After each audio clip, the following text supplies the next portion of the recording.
Combinado. Vamos lá.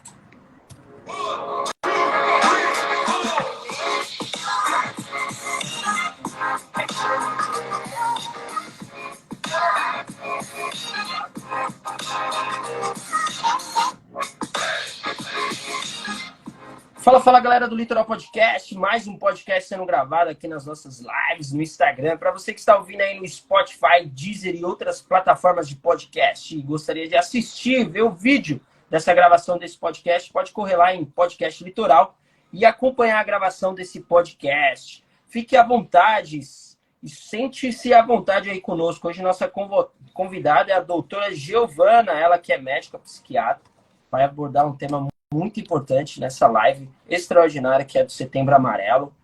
Ela que já trabalha com isso há um tempo, ela vai contar um pouquinho para nós sobre a experiência dela, tudo que ela pode agregar de valor. Vamos falar sobre o que é saúde mental, os sintomas, como ajudar nossos familiares. Doutora Giovana, muito obrigado por aceitar o nosso convite. Michael, muito obrigada. Eu me sinto lisonjeada em poder participar do seu podcast, do seu programa. É uma honra para mim ter sido convidada para falar sobre um tema tão importante que é a saúde mental nesse mês, né? Que é considerado o Setembro Amarelo, mês de prevenção ao suicídio. Fico muito grata É isso e aí. feliz. E nós que ficamos. Você vai trazer todo para nós o conhecimento aí que você já tira de letra.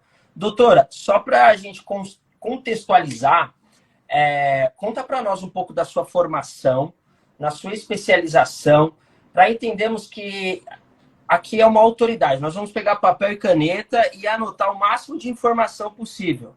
Para aqueles que tiverem dúvida, galera, vão mandando aí no comentário.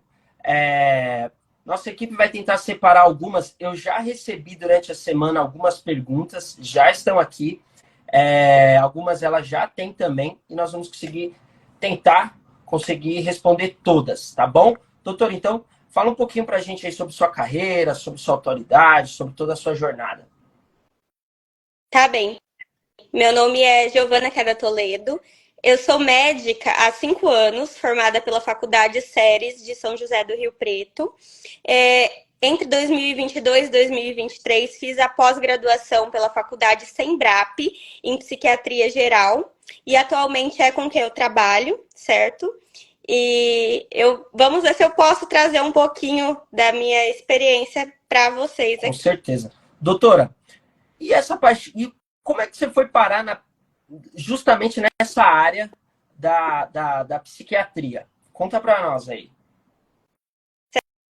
Certo. Essa é uma pergunta muito boa. Até já tive seguidores meus, né, do Instagram, que já vieram fazer essa pergunta. Eu sempre gosto de frisar, né? Na verdade, eu entrei na faculdade e terminei a faculdade querendo fazer pediatria. Sempre foi meu sonho, porque eu sou apaixonada por crianças. Eu cheguei a entrar na residência de pediatria.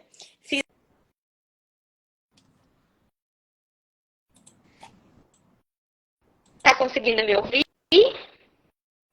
Deu uma travada, mas voltou. Pode ir. Acho que deu uma falhada aqui na Fez internet. 2 anos.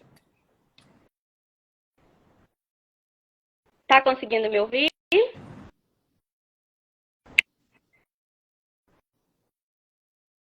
Tá conseguindo me ouvir? Certo? Então, eu comecei na pediatria, né? Na verdade, eu fiz em locais diferentes. Eu comecei em Fernandópolis, que é uma cidade aqui do lado de Jales. Não gostei muito do método, do jeito que era. Resolvi prestar de novo. Prestei, passei em Barretos, na Santa Casa de Barretos, que, aliás, é um local que me deixa muita saudade. Eu gostava bastante de lá. Só que houveram algumas circunstâncias que fizeram eu sair da pediatria e escolher pela psiquiatria. Eu tive um quadro de depressão em 2019, então eu falo assim que, além de médica, eu também sou paciente, né? Tive um quadro de depressão, foi um quadro bem grave. Até assim, eu sou considerado um milagre para as pessoas ao meu redor que conhecem a minha história, porque foi muito grave mesmo. E graças a Deus e aos médicos, eu consegui me restabelecer a minha saúde mental. Até hoje eu faço acompanhamento com psiquiatra, com psicólogo, sabe? Por isso que eu friso tanto a importância do acompanhamento, mesmo após você passar por um período de doença mental e estar bem, né? Então é muito importante. E assim, eu quis partir para a psiquiatria para me entender e poder ajudar outras pessoas que passaram e passam pela mesma situação que eu Aí enfrentei. vem o atendimento com empatia, né? Por entender que a doença ela é real mesmo, vem a empatia. Doutora, e hoje na sua especialidade, no seu conhecimento, o que considera-se como saúde mental? Bom, a saúde mental é um estado de bem-estar, ele até é definido isso pela OMS, né, pela Organização Mundial de Saúde, no qual o indivíduo é capaz de utilizar suas próprias habilidades, recuperar-se do estresse do cotidiano, né, ser produtivo e contribuir com a comunidade. Ou seja, o bem-estar da saúde mental são uma série de fatores. A pessoa, para ela ser produtiva, para ela ter relacionamento com outras pessoas, ela tem que estar com uma saúde mental ok, de Então, qualidade. ela é uma engrenagem importante aí na sociedade, em um todo, no trabalho, na família, né? Com certeza. E até assim, demorou bastante, eu acho, para a sociedade se conscientizar dessa parte, né? Da importância da saúde mental. Antigamente, até acredito assim, uns 5 anos atrás, a gente não via tantas pessoas procurando por psicólogo, por psiquiatra, como atualmente a gente tem essa parte que as pessoas entenderam, Com né, a certeza. importância. Eu acredito que esse é um papel da informação, principalmente que nós trabalhamos na área da comunicação, fazer o máximo para quebrar esses paradigmas, né, de consulta. Uma das principais dúvidas que me mandaram é como que eu chego até uma consulta com um psiquiatra? Eu tenho que estar realmente muito doente? Quais os sinais que me levam a procurar um psiquiatra? Existe um passo a passo. Passa para Certo, nós aí na câmera. existem existem alguns sinais de alerta que a gente fala para saber se você tá com a saúde mental em dia, né? Tá tudo ok ou não.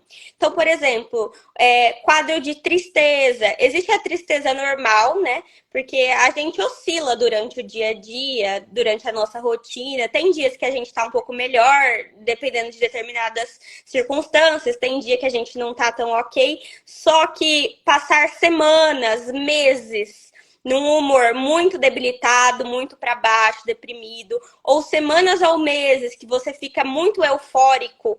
Então, essa questão da diferenciação.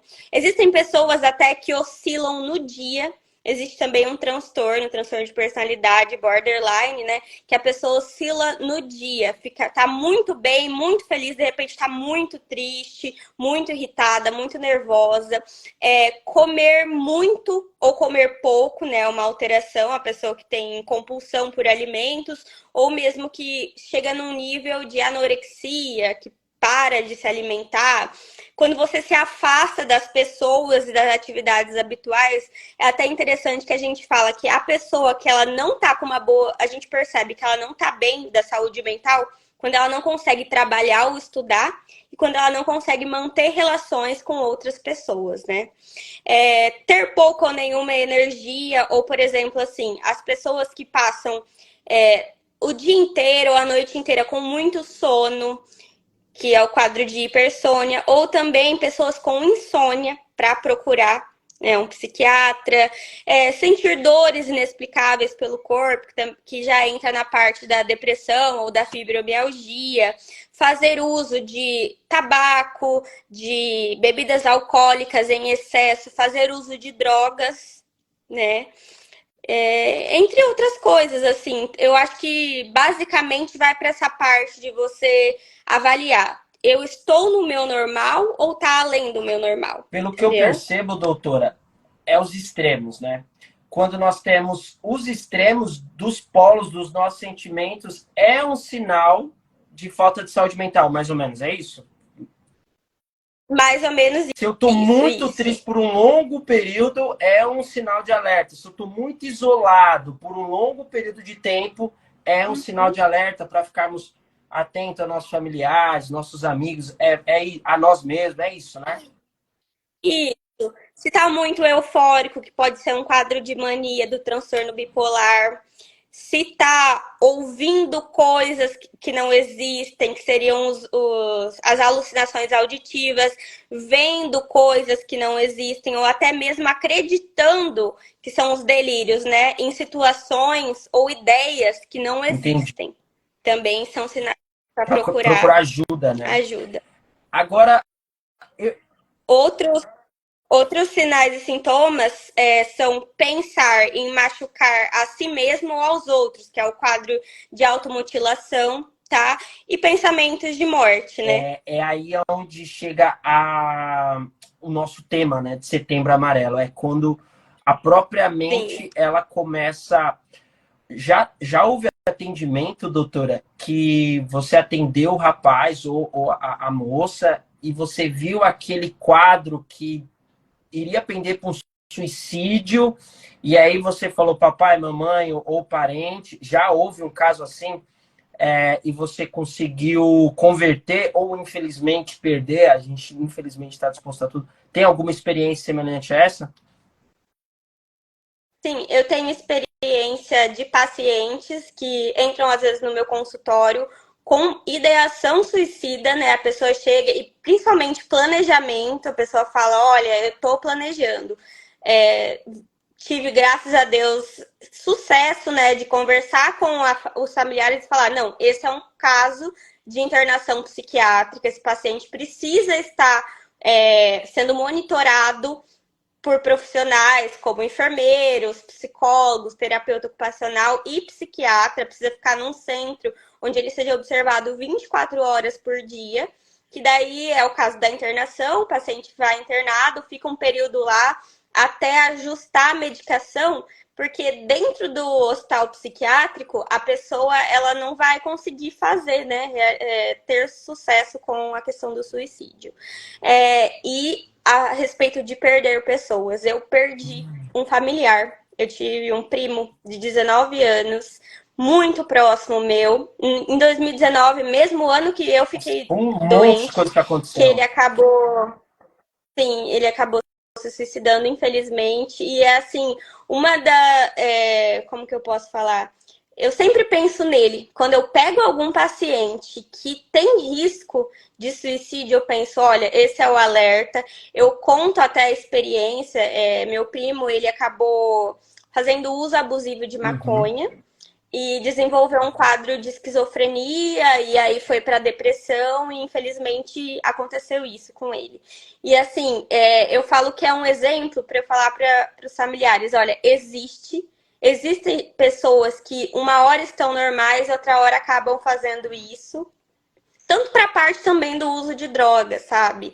Eu entendo muita gente que fala, eu faço uso recreativo e tal, mas existem pessoas que têm a genética que pode abrir um quadro, sim, de esquizofrenia desenvolvida por meio do uso da maconha. Eu tive, então, um familiar que aconteceu isso, né? Então, sempre eu uso como exemplo para poder tentar ajudar os meus Sinto pacientes. muito, viu? O pessoal colocou aqui, Giovana, sinto muito pela sua perda. Artes, Obrigada, Artes gente. Toledo falou que explicação perfeita, me senti entendida por você. As pessoas têm dificuldade em entender quem está do seu lado quando está depressivo. Alguns acham que você não quer só receber visita. Na verdade, não é que a pessoa não gosta de visita ou que está antissocial. São exatamente a saúde mental que precisa dar atenção. Ela está chamando atenção aí. E os Com familiares, eles certeza. não podem forçar, às vezes, né? Às vezes isso é complicado, porque às vezes nós temos uma energia, queremos estar todo o tempo alegre, e a outra pessoa não está naquele momento. Aquilo pode até deixar a pessoa meio abalada, né? Tem sinais desses, como casais, Pior até, acontece isso? com certeza. Assim, até quando você. Como que você pode ajudar uma pessoa que está com problema de saúde mental, né? Eu falo assim, oferecer ajuda, né? Levar a pessoa para um profissional, mas também respeitar os limites da pessoa, ter paciência, porque geralmente é um quadro crônico, vai demandar algum tempo, para poder haver a melhora dos sintomas. E às vezes tem gente, antigamente tinha muito esse pensamento, né? Ah, é só pessoas que ou que tem muito dinheiro, ou pessoas que não fazem nada, que têm depressão, tinha todo um preconceito, um estigma, né? E graças a Deus, por meio de ações como a nossa, que é uma conversa, né, a respeito de saúde mental, a gente está aqui para quebrar realmente esse estigma e para mostrar que psiquiatria, psicologia, tratamento psiquiátrico não é só coisa de doido, como era falado antigamente, né? A gente tem que saber valorizar os sintomas que a pessoa está falando, não falar que é loucura, que é coisa da cabeça da pessoa, que é preguiça, falta de vontade, mas também saber respeitar os limites. Respeitar o limite do próximo é o que você falou, empatia. Eu acredito que isso é uma das principais ajudas, né? Quais outras ajudas que nós temos? Por exemplo, identifiquei meu parente ou meu companheiro com alguns sintomas que precisa dar mais atenção à saúde dele mental. O que fazer? Tem alguns passos? Conversar, levar no médico? O que você orienta? Eu acredito que conversar com a pessoa, esclarecer realmente quais são os sintomas que essa pessoa está tendo. Depois, a primeira coisa, eu acredito que seria procurar ou um psicólogo ou um psiquiatra. Eu acho assim que não tem ordem exata, entendeu? Existem casos, por exemplo, que passam por mim. Primeira consulta comigo. Nem sempre, isso também é outro estigma que a gente precisa tirar. Nem sempre o psiquiatra, ele vai passar medicamento para você. Às vezes ele te avalia e fala, olha, só com melhora dos hábitos de vida e psicoterapia você vai conseguir melhorar esse seu quadro, não precisa entrar com medicação. Então existe realmente esse tipo. Aí o que eu faço? Encaminho para os meus parceiros psicólogos, que até assim, eu falo que tratamento comigo não é só medicamento, tem que ter psicoterapia. Para mim não existe tratamento psiquiátrico sem a ajuda dos psicólogos, tá? Não existe, você tem que fazer terapia, assim, é muito importante. Então, por exemplo, oferece ajuda, conversa com a pessoa, familiar, amigo, procura um profissional. Aí tem a parte de respeitar os limites, ter paciência, ficar alerta com alguns sinais e sintomas, assim, por exemplo, já tá fazendo acompanhamento com o médico ou com o psicólogo, mas tá falando muito em morte, falando em planos, não tem vontade de viver, fica frisando muito isso. Tem muita gente que fala assim, que quem fala muito não faz. Não existe isso na psiquiatria, tá? Existe gente, sim, que fala e acaba fazendo. Existe gente que de uma hora para outra acaba se suicidando? Sim, mas existem pessoas que elas vão dando os indícios, vão falando que não tem mais vontade de viver e tudo mais. E aí a necessidade da internação psiquiátrica para poder ajudar essa pessoa a voltar ao estado normal dela. Excelente, excelente. Ó, o pessoal tá agradecendo, o pessoal tá elogiando aqui. Galera, coloca comentário, curte aí essa live por essa consulta. É um privilégio. Eu costumo falar que para a gente ter acesso aos médicos no passado era uma dificuldade. Imagine você conseguir ter uma consulta com um psiquiatra há 10 anos atrás. Era muito difícil. Hoje a gente consegue, a página da doutora, ela tira várias dúvidas. Algumas não vamos conseguir responder na live. Depois vocês podem acompanhar lá o trabalho dela. Ela vai falar um pouco mais para frente. Mas, galera, aproveitem o lado bom da comunicação e da informação que nós temos hoje. O que tem mais é informação, mas temos que saber dividir. E isso é um dos problemas, né, doutora? Eu acho que o excesso de informação, mídias sociais, internet, isso tem um pouco mexido com a saúde mental, não tem? Com certeza. Hoje ou ontem eu vi mesmo uma notícia de uma blogueira, não sei se você chegou a acompanhar, Blog da Drica era o nome do blog dela, e ela acabou se suicidando devido a haters. Então, diz que ela enfrentava um problema pessoal, uma luta contra a balança, né? Um problema de perda de peso.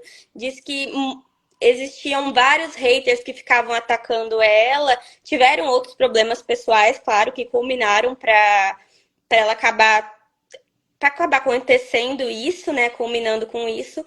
Porém, várias pessoas, em vários postagens que eu vi a respeito do quadro delas, o que aconteceu, eram as pessoas que faziam comentários negativos. E hoje em dia, eu falo assim, a gente vê muito isso com as pessoas que são mais famosas, celebridades, subcelebridades. Qualquer coisa que acontece, você não gostou, a pessoa não gostou do que um famoso fez, lota o Instagram do famoso, o Facebook do famoso com ofensas, xingamentos, falando que a pessoa tinha que se matar, que tinha que morrer, que tinha que fazer isso, que tinha que fazer aquilo. Então, a gente precisa também ter um pouco de empatia nesse sentido e pensar, sabe? Porque esse tipo de comportamento pode levar a pessoa a ficar doente, mentalmente doente. E hoje em dia a gente tá vendo vários famosos, assim, que às vezes estão. Até o caso do. Como chama o cantor? Eu não vou lembrar o nome dele agora, mas que ele teve que se. O Wesley Safadão. Ele se ausentou dos palcos agora, porque tá com quadro de transtorno de pânico, depressão. Mas tem muito. Às vezes o sucesso, por outro lado, acaba levando a pessoa a. Você é muito exposto, né? E sempre vai ter alguém, algum hater. Eu falo assim que eu não sou nada famosa e já recebi mensagens de gente, Criticando, ofendendo, pessoas né? que sim, e a maioria dessas pessoas, elas aproveitam que a internet tem essa parte de você ser anônimo, né? Então você faz um perfil fake, vai lá, manda diretamente para a pessoa ou faz um comentário falando mal da pessoa, do trabalho dela, da aparência física dela.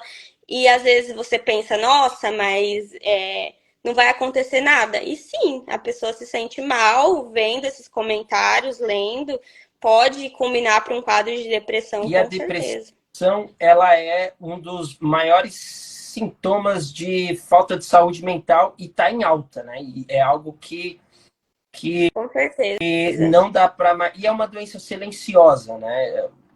É como você estava falando sobre os haters, sobre síndrome do pânico, essas doenças silenciosas.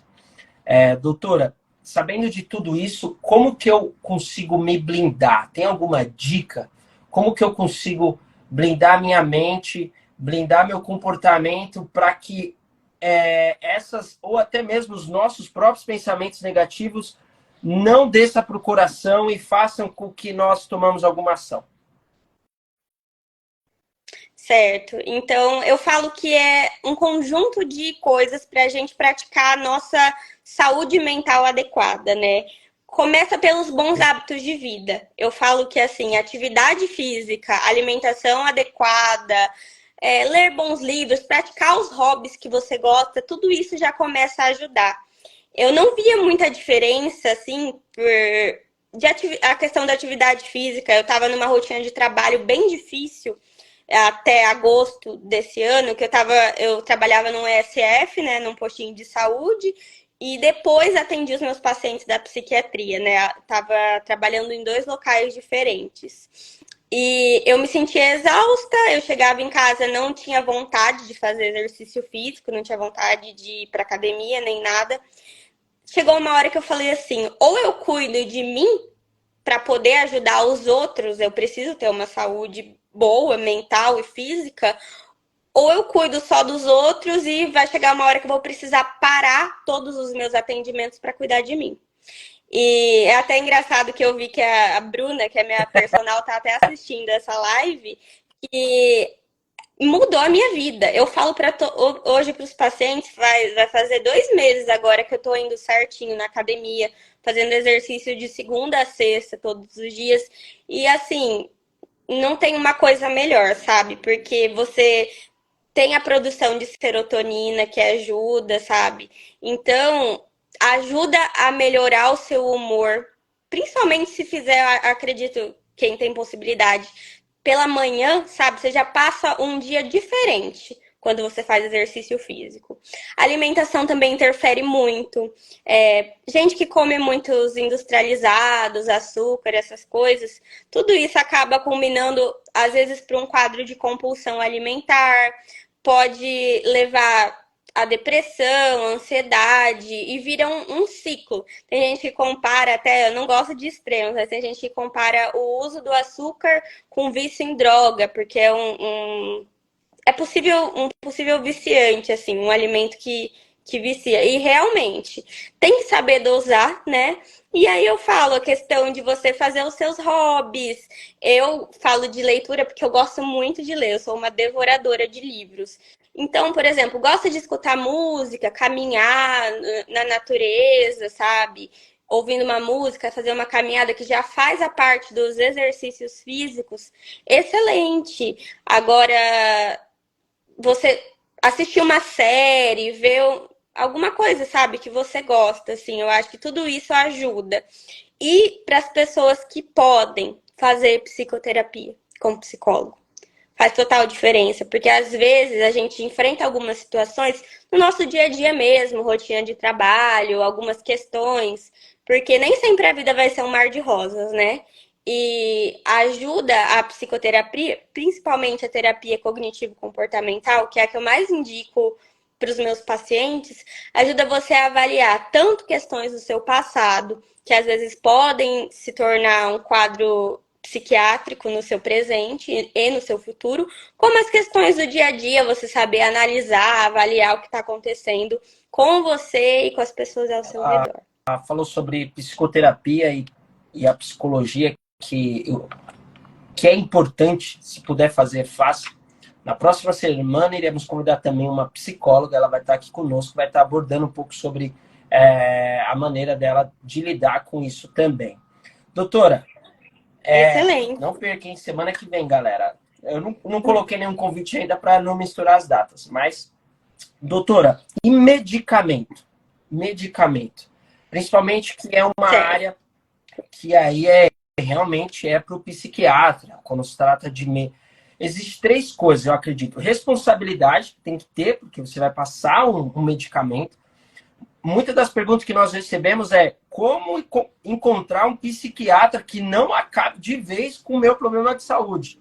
Né? Porque às vezes eu vou lá com um problema, ele me dá um medicamento que agora eu me torno vício. Como não me viciar? Ajude as pessoas a como entender o medicamento, o uso desses medicamentos que são fortes, né? Muitas tarja preta, enfim. Certo. Existem alguns medicamentos que têm potencial de dependência, principalmente os benzodiazepínicos, que é clonazepam, diazepam, alprazolam, que são medicamentos utilizados para os quadros de transtorno de ansiedade, transtorno de pânico, e algumas vezes eles são usados, hoje em dia, a maioria das vezes, né, para os quadros de insônia, mas na verdade eles deveriam ser usados por pouco tempo no quadro de insônia. São muito prescritos. Por isso que eu falo da importância de você procurar um profissional que realmente estudou essa área para poder prescrever. Porque tem muitos médicos, às vezes médico de família, de postinho, que acaba apenas renovando a receita e aí o paciente fica anos em uso dessa medicação, precisando cada vez de dosagens maiores, porque tem essa questão de eles vão seu corpo vai meio que se acostumando com ele, sabe? Precisa de dosagens maiores e a pessoa fica dependente. Tanto é que para retirar uma medicação benzodiazepínica para um paciente, são semanas, meses, você vai tirando 1 ml, 1 miligrama do remédio por semana ou a cada 2 semanas e olhe lá, entendeu? Então tem essa parte de você saber para quem prescrever o medicamento. Existem medicamentos que às vezes as pessoas falam, né? Representante, propagandista de medicamento, o Zolpidem, por exemplo, muito falado hoje em dia como uma medicação que causa alucinações. Tem pessoas que acabam fazendo compras, fazendo coisas, episódios de sonambulismo mesmo, faz o uso do remédio, só que assim, na hora que você indica para o paciente, fala, olha, tomou o Zolpidem, principalmente sublingual, que tem um efeito mais rápido, toma o remédio quando já estiver deitado, para dormir, na cama, com luzes apagadas, sem mexer no celular. Aí a pessoa vai lá, toma e vai, sei lá, na cozinha fazer comida, ou conversa com alguma pessoa. Eu tenho relatos de pessoas que pegaram um carro, um amigo do meu namorado. Ele fez a ingesta do Zolpidem, não foi dormir. O que ele fez? Ele estava sob efeito do medicamento, ele andou 200 quilômetros, foi para outra cidade, fez compras, acordou no hotel no dia seguinte com várias coisas, várias sacolas dentro de casa e não sabia como que tinha acontecido tudo Meu isso, Deus. entendeu? Então eu falo que a importância do médico orientar o paciente e também do paciente seguir, né, as recomendações. Eu falo que eu sou uma pessoa que, por tudo que eu já passei, na minha vida, eu sempre oriento muito bem meus pacientes com a questão quanto tempo vai demorar para esse medicamento fazer efeito, porque tem remédios que fazem efeito na hora, tem remédios que demoram algumas semanas para poder fazer o efeito mesmo, sem a parte dos efeitos colaterais, o efeito mesmo do medicamento, mas também o que pode acontecer quando você toma esse medicamento, o que não fazer, quando não misturar com bebida alcoólica, se pode ou não.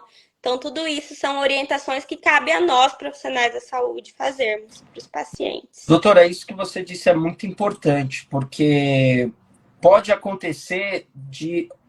Você pode me dar um exemplo, né? Se isso realmente acontece ou não, de pessoas que se tornam dependentes do remédio. Ela já está até boa, mas ela se torna dependente. Ela não consegue largar o remédio. Acontece isso?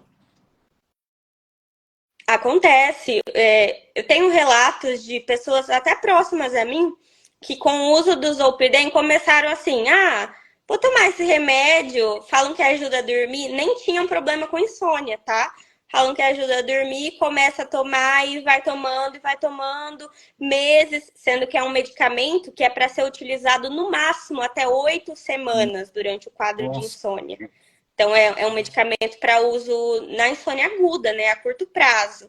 E a pessoa vai tomando e chega uma hora que fala: nossa, eu não consigo mais ficar sem esse Aí, remédio. acaba viciando.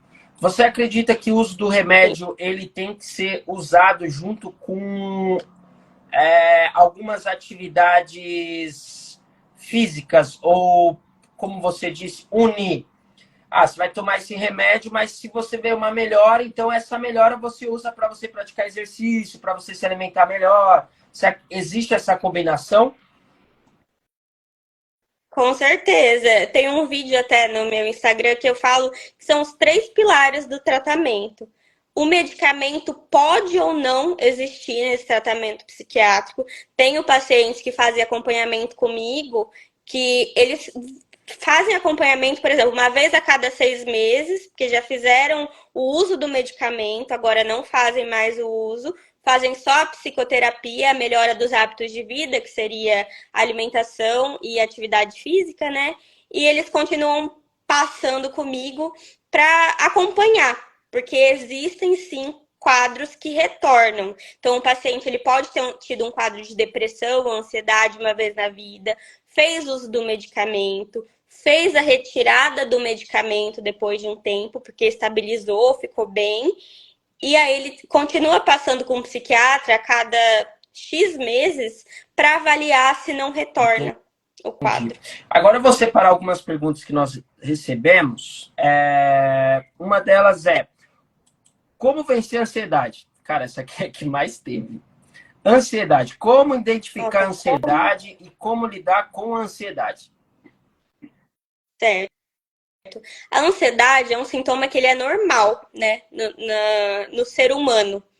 Tem que ter essa ansiedade, ela até com o passar do tempo, você vê que ela até te previne de certas situações. É um medo que a gente tem de alguma situação ruim que pode, ou alguma situação que pode nos trazer algum prejuízo.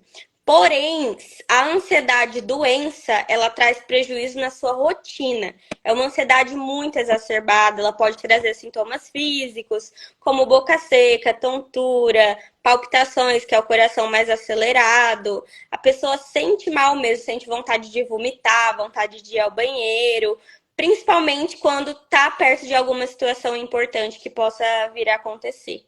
E como enfrentar a ansiedade? Hoje em dia fala muito do mindfulness, que é a prática da meditação, né? Que pode ajudar. É até difícil eu falar dessa parte, porque eu não tenho muita experiência, porque até quando eu tive crise de ansiedade, eu não consegui, porque assim, você já tá ansioso, você tenta fazer meditação, é uma meditação guiada, é mais tranquilo, mas é difícil para uma pessoa que é ansiosa fazer o acompanhamento certinho, né? O que mais me ajudou foi a psicoterapia, a TCC, terapia cognitivo comportamental, que você aprende alguns exercícios, até aprendi um exercício para crise de ansiedade, por exemplo, quando a pessoa tá na crise mesmo, para evitar o uso de medicamento, pega um gelo, coloca na palma da mão e vai sentindo esse gelo derreter, as sensações que ele traz para você. Isso ajuda a aliviar uma pessoa que está com crise de Legal, já ansiedade. imaginei a galera com um pedaço de gelo pelo tamanho da ansiedade, Uma enfiar a mão no pedra congelador aqui. gigante. Brincadeira, galera. Outra pergunta. Eu não consigo desligar. A pessoa não consegue desligar. Ela é ativa, ela não consegue desligar. Ela todo o tempo está ativa. Certo. Isso pode ser um sinal de uma doença psiquiátrica, tá? Por quê? Porque a pessoa não conseguir desligar, a gente traduzindo, pode ter o pensamento acelerado. Então, no quadro de euforia do transtorno afetivo bipolar, a pessoa realmente não consegue desligar, ela fica com o pensamento 100% acelerado, a cabeça não para. É assim que o paciente relata, sabe? A cabeça não para de pensar. Só para você ver como é que Então, escreveu, ó. Não é, sei como que. Não seria como controlar, não sei se é ansiedade, mas ajudar a mente a se desconectar por algum momento. Não consigo desligar minha cabeça em nenhum momento. Sempre preciso estar com a mente ativa e isso é muito desgastante. Você vê que dá um desgaste na pessoa. Isso já é. sim, isso já interfere, né? Tem até uma pessoa, Laís Carolina, colocou: sou bipolar e sou assim. Exatamente. Então, eu acredito que a pessoa que ela não consegue desligar em nenhum momento, ela deveria sim procurar uma avaliação do psiquiatra para ver se realmente é uma situação só de uma ansiedade, se é uma sobrecarga do trabalho, que tem a questão do burnout. Tem gente que não consegue desligar, porque às vezes acabou o período de trabalho, mas estão mandando mensagem, tem que estar 100% respondendo o tempo todo, ou se é a questão de um transtorno psiquiátrico não identificado. Legal. Então, é isso aí, meu amigo. Bom prestar atenção e analisar. Outra dúvida que me mandaram aqui foi. Peraí. Ah, aqui. Essa é um pouquinho mais foi pessoal, né? A pessoa falou que o marido dela bebe Uhum, muito e aí ela sente vontade de deixar de se suicidar quando ela vê o marido daquele jeito, violento e tal e tudo. Isso realmente já é uma ajuda para a psiquiatria mesmo, né? com certeza. Tanto a questão da problemática do etilista crônico, né? Porque às vezes a gente acha assim que o problema com a bebida é a pessoa apenas que toma 1 litro de pinga por dia, que a gente vê os alcoólatras por aí. E não. Existem pessoas que fazem uso de pequenas doses de bebida diariamente, isso já é um alcoolismo, um etilismo crônico, ou até mesmo aquelas pessoas que de fim de semana fazem uso abusivo da bebida alcoólica. Entra também como um etilista crônico. Existem vários tipos de tratamento, existe tratamento psicoterápico, existe tratamento dos grupos, né, os alcoólicos anônimos, que é bem interessante o acompanhamento deles para os etilistas crônicos. Existem medicamentos que a gente pode entrar para diminuir essa fissura, que é a vontade que o paciente tem de beber, tá? Então, e para a esposa, no caso, né, que está falando que sente vontade de morrer quando observa o marido, eu entraria com a psicoterapia, o acompanhamento psicológico, porque realmente quem tem um familiar que bebe em excesso, que tem problemas com etilismo, sofre demais. A família inteira sofre. Uso de bebida alcoólica e uso abusivo de drogas, a família inteira sofre. Não é fácil. Então, o que sofre com os problemas de vício, o psiquiatra consegue ajudar ele, às vezes com medicamento, e a família Com precisa de um certeza. acompanhamento, um apoio psicológico, psicoterápico. Psicoterápico, Legal, com é isso aí. certeza. Tem muitas mensagens aqui, não vou conseguir responder. Falei sobre ansiedade, TDAH. Como identificar um TDAH no meu filho? Tem alguma dica? Certo. Os sintomas de TDAH, né, que seria o transtorno do déficit de atenção e hiperatividade, a gente tem algumas escalas que podem ser usadas durante a consulta psiquiátrica para poder avaliar. Essa não é uma parte que eu tenho muito domínio na questão da pediatria, porque eu não atendo crianças, meu atendimento é de adolescentes a partir de 16 anos de idade. Mas o que acontece muito hoje em dia? O superdiagnóstico do TDAH. Então, às vezes, por exemplo, teve até uma pessoa aqui que perguntou: excesso de ansiedade desenvolve esquecimento? Pode Nossa. desenvolver esquecimento e pode desenvolver distúrbio de atenção. A questão da hiperatividade, não. Mas a ansiedade em excesso, ela traz distúrbio de atenção, porque quando você está muito ansioso, você não consegue prestar atenção ou prender sua atenção a determinada situação. Que é geralmente assim, quando a gente fala, nossa, eu tô no automático, sabe? Eu tô fazendo as coisas e nem presto atenção no que eu tô fazendo, quando tá muito ansioso, algo do tipo. Então, às vezes a pessoa, a criança mesmo, é bem ansiosa e tem um diagnóstico errado de TDAH, porque hoje em dia muita gente começa, é Ritalina. Tá desatento, não presta atenção. Às vezes também é falta de, como que Estímulo. eu posso falar? Dos pais, isso, estimularem a criança, sabe? E, Acaba assim, que os pais não conseguem interpretar se é falta de estímulo ou se a criança. E aí, hoje em dia, como e está em alta é TDAH, muito cara, mais tem TDAH. é muito mais fácil eu fechar um diagnóstico, dar um medicamento e próximo, entendeu? Continuar tratando essa pessoa como se fosse, do que realmente tentar entender, fazer várias avaliações. Até assim, o paciente entra para mim na minha sala de consultório, eu falo, olha, em uma sessão de uma consulta, não tem como eu fechar o seu diagnóstico. Te conhecendo por agora. Às vezes, um diagnóstico psiquiátrico demanda 6 meses, um ano de avaliação, entendeu? Mas para algumas pessoas é muito mais fácil. Às vezes, até isso é uma coisa que eu estou num grupo de psicólogos e psiquiatras e até falaram: os pais cobram muito pelo diagnóstico. Fechar o diagnóstico, dar um laudo para o paciente. Vamos com calma, sabe? Tem que ter um pouco de paciência, porque não é em um instante que você fecha um diagnóstico e indica Eu uma acredito que medicação. essa pressa em fechar diagnóstico acaba confundindo, né? Eu entendi.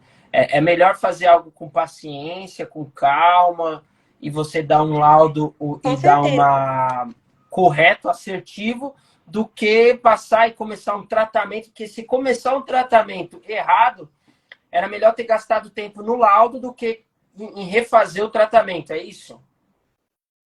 É, Exatamente. interessante. Doutora, alguma dica que você dá para os seus pacientes aí, é, principalmente na saúde mental, para lidar, uma dica, se você pudesse deixar em poucas palavras, qual dica você daria ou qual frase que você deixaria aí para ajudar essas pessoas que estão passando por essa dificuldade de saúde mental? Qual mensagem você deixaria? Eu diria para a pessoa não negligenciar os sintomas, então sempre acredito que eu estou passando por um processo de depressão, por um quadro de ansiedade, talvez um diagnóstico de bipolaridade, prestar atenção nos sintomas, procurar um profissional disponível para ajuda, que nem eu falei, não necessariamente primeiro o psiquiatra ou primeiro o psicólogo, mas procurar ajuda para que essa pessoa possa identificar se necessita de tratamento medicamentoso, se é só a parte da psicoterapia. Nunca achar que é besteira, que são sintomas banais, entendeu? Sempre dá importância aos sintomas psiquiátricos. Muito bem, muito bem. Doutora, infelizmente o nosso tempo está acabando, eu ficaria aqui horas aqui a gente conversando. Você Eu também, tô adorando nossa muito live. bem aí, respondeu algumas perguntas. Galera, sinto muito as perguntas que eu não consegui ler, mas depois a doutora, ela atende. Fala um pouquinho do seu trabalho, doutora. Tudo bem. Bom, atualmente eu atendo presencialmente em 2 cidades aqui no estado de São Paulo. Jales, que é a minha cidade natal, onde eu moro atualmente, faço atendimentos presenciais aqui no meu consultório particular. Uma vez por mês ou 2 vezes por mês eu atendo numa clínica chamada Psicologia Rio Preto, em São José do Rio Preto. Também faço atendimentos presenciais lá. E hoje em dia, a maioria dos meus pacientes são pacientes online. Então, eu faço atendimentos online para todo o Brasil. A pessoa entra em contato comigo. O valor da minha consulta não é um valor exorbitante, sabe? É um valor que eu acho que algumas pessoas conseguem pagar. Faço desconto, hein, galera? Já vou dar essa dica aí. Se foi pela Isso, live, posso ó, vem fazer pela live, desconto. aqui um descontinho, enfim. Com certeza, posso fazer desconto para os pacientes que vierem a partir da live aqui do podcast Litoral. E eu faço desconto para. Eu não atendo convênio médico, mas faço desconto para quem tem convênio. Tem o valor da tabela social também. E é isso, assim. Eu acho que. Eu falo que Deus, ele não coloca situações na nossa vida sem um motivo, sabe? Eu sou uma pessoa bem religiosa, sou cristã, acredito muito em Deus, e eu falo que não foi por acaso que ele me trouxe a depressão. Eu falo assim, que eu havia escolhido a pediatria, como eu falei no começo da nossa conversa, mas a psiquiatria, ela veio de encontro a mim, de tal forma que não tinha como eu não escolhê-la, entendeu? Então a psiquiatria me escolheu e eu estou aqui pronta para ajudar as pessoas, como a minha médica e a minha psicóloga, a minha personal me ajudam. Legal. Érica Gomes isso. colocou aí, curada para curar. É isso aí.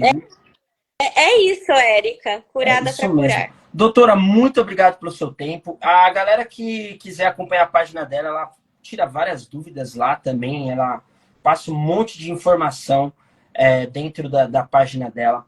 Eu desejo para vocês muita paz, prosperidade, muita saúde. Fico muito feliz por vocês estarem aqui conosco. Doutora, muito obrigado por dedicar esse tempo. Nossa, a gratidão é minha. Eu estou muito feliz. Se quiser me convidar mais vezes para esse bate-papo sobre saúde mental, eu estou aqui pronta. Muito legal a nossa conversa. Adorei o método podcast, assim, nunca tinha participado de um. E sou seguidora do seu podcast. Vou assistir a live de semana que vem com a psicóloga. É isso aí, semana que vem. Muito feliz pelos temas que você tem abordado. Muito obrigada pelo convite. Eu que agradeço. É isso aí, galera. É só o começo. Vai ficar disponível nosso podcast em breve lá no podcast Litoral no Spotify. Quem ouve o Spotify, coloca lá podcast Litoral. Vai estar logo disponível nossa live lá. Agradecemos a todos que estiveram conosco, aqueles que vão ouvir depois, encaminhem. Agradecer as perguntas, a sua família por ter solidarizado em deixar o seu tempinho aí para nós. Tudo de bom, doutora. Um abraço, paz e prosperidade para todos. Muito obrigada, te desejo mesmo. Até mais, gente.